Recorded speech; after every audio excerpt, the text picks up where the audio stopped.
नीति वचन 30 अध्याय उसका 7 और 9 वचन।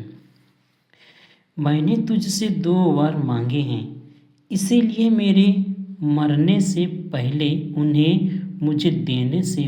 मुंह ना मोड़। अर्थात व्यर्थ और झूठी बातें मुझसे दूर रख। मुझे ना तो निर्धन कर और ना धनी बना। प्रतिदिन की रोटी मुझे खिलाया कर। ऐसा न हो कि जब मेरा पेट भर जाए तब मैं इनकार करके कहूँ कि यहोवा कौन है, या अपना भाग खो कर चोरी करूँ और अपने परमेश्वर का नाम अनुचित रीति से लूँ। परमेश्वर का वचन बहुत यहाँ पर सुंदर है, जो कि अगुर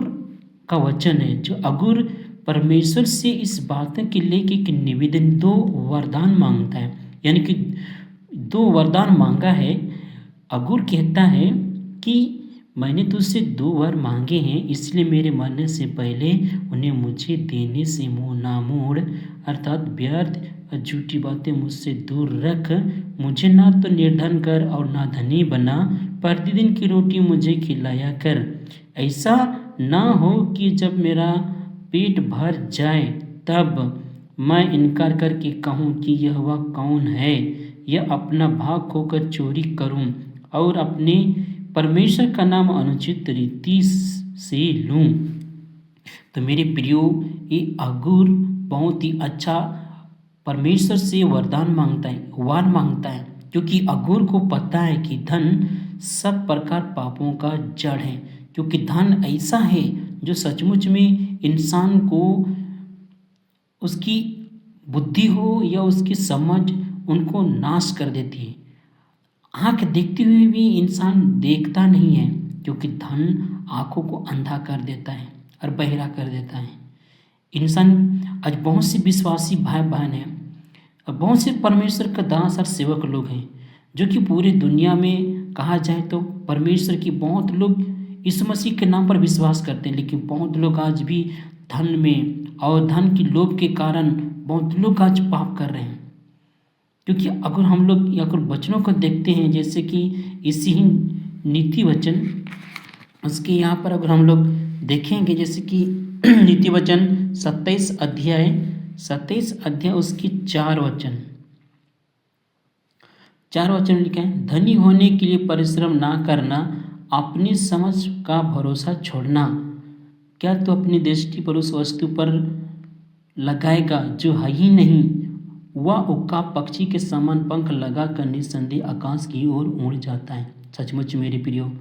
धनी होने के लिए जो परिश्रम करता है या अपनी समझ पर जो भरोसा रखता है, वो परमेश्वर का बैरी और परमेश्वर का शत्रु ठहरता है। क्योंकि तू सचमुच में इंसान उस वस्तुयन उस पैसे पर अपना मन को लगाए रखते हैं, जो कि निस्संदेह उड़ जाता है। कभी डॉक्टर के पास, कभी वैद्यों के पास, तो कभी हर प्रकार की बुरी चीज़ें वस्तु खरीदने या संसार की चीज़ें वस्तु को खरीदने में सारा पैसा यूं ही उकाब के समान उड़ जाता है।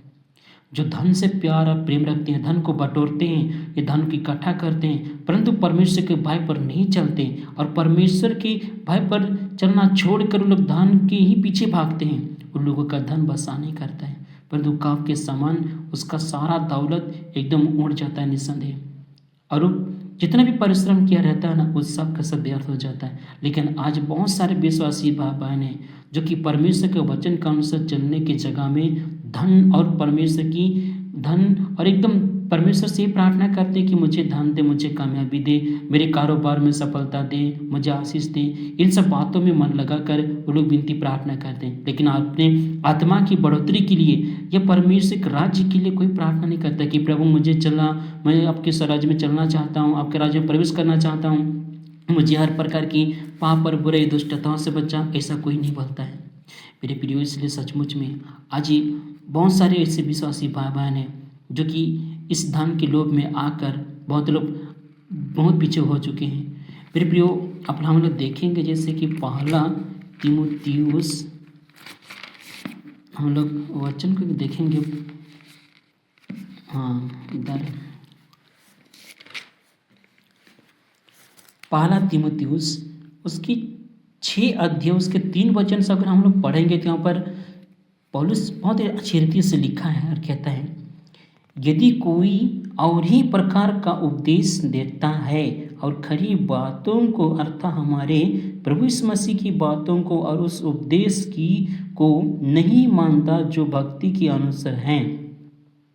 तो वह अभिमानी हो गया है और कुछ नहीं जानता, वरन उससे विवाद और शब्दों पर तर्क करने का रोग है, जिससे वो डाह और झगड़े और निंदा की बातें और बुरी बुरी संदेह और उन मनुष्यों में व्यर्थ रगड़े और झगड़े उत्पन्न होते हैं, जिनकी बुद्धि बिगड़ गई है और वे सत्य से भिन्न हो गए हैं, जो समझते हैं कि भक्ति कमाई का द्वार है, पर संतोष सहित भक्ति बड़ी कमाई है, क्योंकि न हम जगत में कुछ लाए और न कुछ ले जा सकते हैं। यदि हमारे पास खाने और पहनने को हो तो इन्हीं पर संतोष करना चाहिए, पर जो धनी होना चाहते हैं वे ऐसी परीक्षा फंदे और बहुत सी व्यर्थ और हानिकारक लालसाओं में फंसते हैं, जो मनुष्यों को बिगाड़ देती है और विनाश के समुद्र में डुबा देती है, क्योंकि रुपये का लोभ सब प्रकार की बुराई का जड़ है, जिसे प्राप्त करने का प्रयत्न करते हुए बहुतों ने विश्वास से भटक कर अपने आप को नाना प्रकार के दुखों से छलनी बना लिया है। मेरे प्रियो, सचमुच में आज बहुत से झूठे शिक्षक और कहने का मतलब बहुत से झूठे शिक्षक या बहुत से झूठे उपदेशक लोग हैं, जो कि आज लोग अपनी जितने भी धर्म की कहते हैं जो भक्ति के है उससे भक्ति के जो भक्ति करते हैं, परमेश्वर के आराधना करते हैं, परमेश्वर का वचन को बताते हैं या सिखाते हैं या समझाते हैं या परमेश्वर का संदेश को सुनाते हैं, लेकिन उन लोगों का जीवन धन पर लगे रहता है। परमेश्वर की आत्मिक रूपी बढ़ने की शिक्षा देने में कम और धन की विषय में बताने की ज़्यादा प्रलोभन देते हैं, जो कि लोग हर कोई उपदेशक सेवक बोलते हैं कि अगर तुम यहाँ पर दान या दशमांश इस प्रकार चढ़ाओगे दोगे तो परमेश्वर तुम्हें 2 गुना आशीष देगा, ये करेगा, परमेश्वर तेरे कारोबारों में तुम्हें आशीष करेगा, तुम्हें ज़्यादा मिलेगा। तो इस रीति से लोग प्रचार करते हैं, जो कि लोग भी इन बातों पर विश्वास करते हैं, यीशु के नाम पर विश्वास करते हैं, वो लोग विश्वासी भाई बहन लोग भी विश्वास करते हैं, दान दशमांश देते हैं और लोग भक्ति की मतलब कमाई कर लेते, एक द्वार एक बिजनेस जैसे कर लेते हैं कि एक प्रकार का बिजनेस खोलते हैं। लेकिन परमेश्वर के वचन में चलना या परमेश्वर के वचन में आगे बढ़ने के विषय में बहुत कम लोग बताते हैं। मेरे प्रियो, इसलिए धन और इस धन से अपने आप को दूर रखें, क्योंकि धन सारे पापों का जड़ है और इसीलिए पापों का जड़ है क्योंकि इस धन के द्वारा हम लोग बहुत सी ऐसी करते हैं, जैसे नए नए कपड़े पहनने का हम शरीर का अभिलाषा जागता है, घड़ी गाड़ी घोड़ा बंगला बहुत सी चीज़ों का ये सब हमारे अंदर में काम करता है